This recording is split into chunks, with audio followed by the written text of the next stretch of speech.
All right, time for the Week 4 edition of Lance'sLock.com. Jim Dunaway, Lance Taylor here, Lance'sLock.com. We'll tell you how you can be part of the Lance's Lock family right here and a couple of times throughout the show. And it starts with the fact that when you start comparing prices for what you get results-wise and what you get price-wise, this is the place to be. Yeah, we're going to win for you. And we try to be really transparent here, Dunaway. One of the ways we do that is you get a free lock. It's up on the website. We also give you the results from the day before.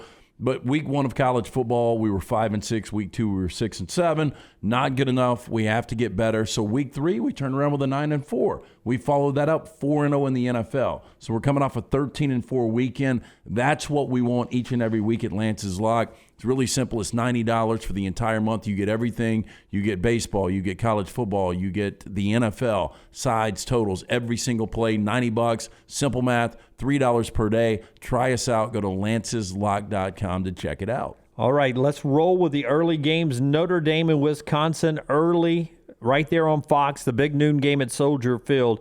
This is one of those where two quarterbacks that are familiar with the Wisconsin system. One still quarterbacks Wisconsin. The other one is Jack Cohn of Notre Dame. Yeah, and coming out of week 1, watching Wisconsin really struggle against Penn State, and Notre Dame and Jack Cohn ended up winning that overtime game against Florida State. My question was, how in the hell did Jack Cohn lose the starting job to Graham Mertz? I thought Mertz was going to be really good under Paul Chryst.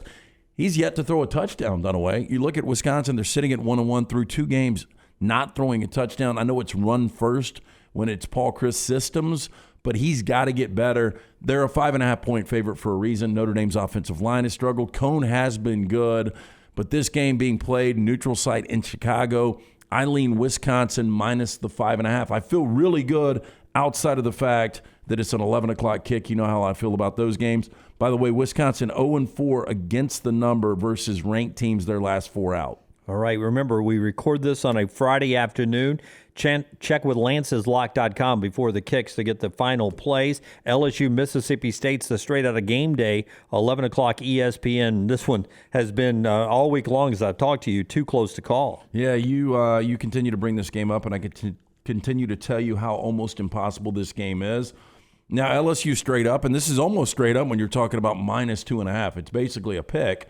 They've won 18 of their last 21 against Mississippi State, but our lasting impression was last year, week 1, Mississippi State, 623 passing yards. That's an SEC record against that LSU defense, which, by the way, will be without Derek Stingley.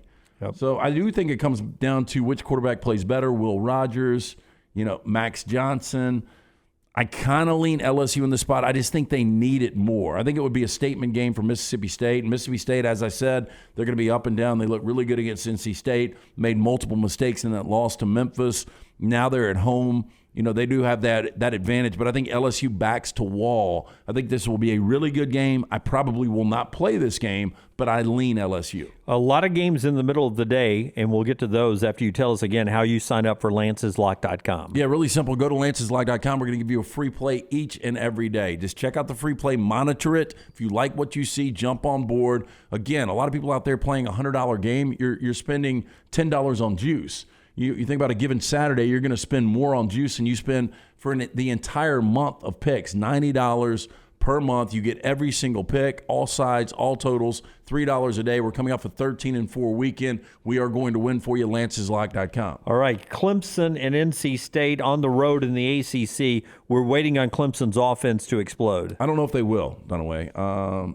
Louis Ungalele is a quarterback that I thought, and I don't know if I pulled a Jimmy landmine on him. I thought coming into the season he had an opportunity to become the first Clemson quarterback to win a Heisman Trophy. I thought Clemson, because I thought the defense would be this improved, which it is. The defense only allowing 8.5 points per game against FBS opponents. They have yet to give up an offensive touchdown through 3 games, but the offense has been that bad. The offensive line has been out of whack. Will Shipley did seem to come into his own a little bit against Georgia Tech, so maybe that makes DJ a little more comfortable at the quarterback position. Public is going to be all over NC State. There's reasons why. They're 4-1 against the number of their last 5 as dogs. They're a team that will attack a quarterback, maybe make DJ uncomfortable in that atmosphere. But I think Clemson gets the offense right this week. I don't think NC State really scores a lot of points. The total, by the way, is 47.5. This is a low total in college football. I like Clemson, though, minus the 9.5 here. All right, try to lock in here and get a winner in the big Texas A&M Arkansas game. That's the SEC on CBS. This is another one that's impacted a little bit by injuries. We don't really know who will be playing on some of the interior lines for Arkansas or the running back positions. We do know, though, that K.J. Jefferson is averaging an SEC high 16.2 yards per completion. Now, the bad news, Texas A&M has got the pass defense dialed in. They're only giving up 77 yards per game in that category. And then you look at the Texas A&M defense, leading the FBS in scoring defense, 5.7 points per game. Texas A&M, more talent. I love the way Sam Pittman has Arkansas playing. They played like they did against Texas, and they put Calzada under duress like they did Hudson Card. I think they've got a good opportunity of winning this game. But I think Spiller, A-Chain, I think too much running the football. I think that opens things up for Calzada. I like Texas A&M minus the 5 here. Okay, give me quick one-liners on these 3 games in the middle of the day. Iowa State and Baylor. I'm going to lean Baylor here. I just, for whatever reason, I don't trust Brock Purdy week in, week out. The difference maker is Breece Hall. But, I think right now I'm trying to find this number. I think it's 7.5 Dunaway. And that seems like a lot of value to a Baylor team that has yet to lose a game in year 2. It is 7 right now. I'll take Baylor plus 7. Okay, give me Rutgers and Michigan. Why do I like Rutgers and Greg Schiano in this situation? I kind of do too. Michigan's so one-dimensional. And Blake Corum, I think, is going to end up being a really good running back for Jim Harbaugh. But Rutgers, they play as a team. We've got a couple of cornerbacks that are suspended for Rutgers, but they're sitting at 3-0. They have completely dominated their opponents right now. Rutgers have outscored opponents by 89 points. They're only allowing 4.24 yards per play. Schiano will have the defense dialed in.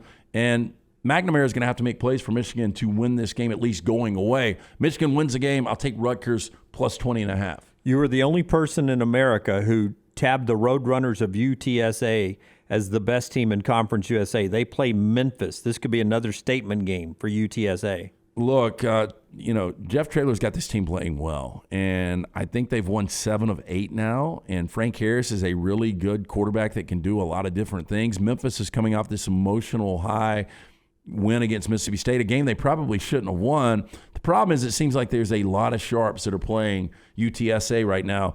If you would have had this game before the season starts, Memphis is probably a 6 or a 7-point favorite.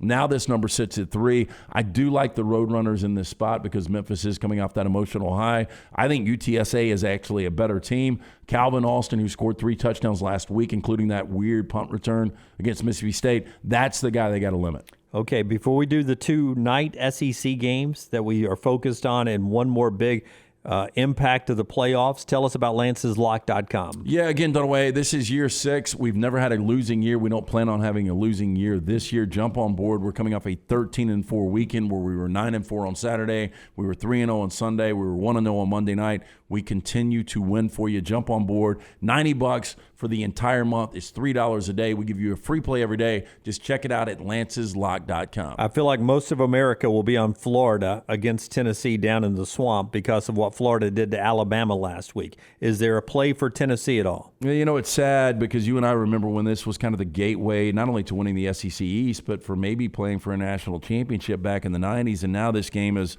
virtually unwatchable because Florida just can't beat, Tennessee can't beat Florida. Florida's won 15 of 16. They're averaging 336 yards rushing per game. That is second nationally behind Michigan. I just don't know where Tennessee's going to get their offense here. But teams that play Alabama typically are beat up that next week. And there was so much effort that was exerted in those final 3 quarters in the swamp. I just wonder how excited Florida's going to be about this game against Tennessee, which they know if they go through the motions, more than likely without 3 or 4 turnovers, they win this game. The number's at 18.5. Probably won't play this game. I lean Tennessee. A lot of people are looking at the weird number of Kentucky and South Carolina and see that as a reason to play South Carolina. But don't you think that there's the same impact of playing Georgia as there is playing Alabama when you have the rosters that look so much alike? Why is this number weird, Kentucky at South Carolina? Well, full disclosure, one of my 4 losses last Saturday was Georgia, South Carolina. I had Georgia minus 31.5. I thought we had that game in hand, and South Carolina scored kind of a late touchdown to backdoor that situation. Kentucky, the last time I played for or against was Missouri. I had Missouri plus the points. Kentucky ended up covering that game. So with these two squads, I haven't been good. I typically am a contrarian, you know that, but I feel like playing with the public here. Again, the number is way too low. I don't know why it sits at 5, but with Levis at quarterback, I think he is good enough to now win them games. Robinson's been a great addition, the transfer from Nebraska. Rodriguez is one of the best backs, not only in the SEC, but in college football. I think I'm laying the 5 here. I feel like a complete layman. I'm going with the public here. Public wins some of these games, though.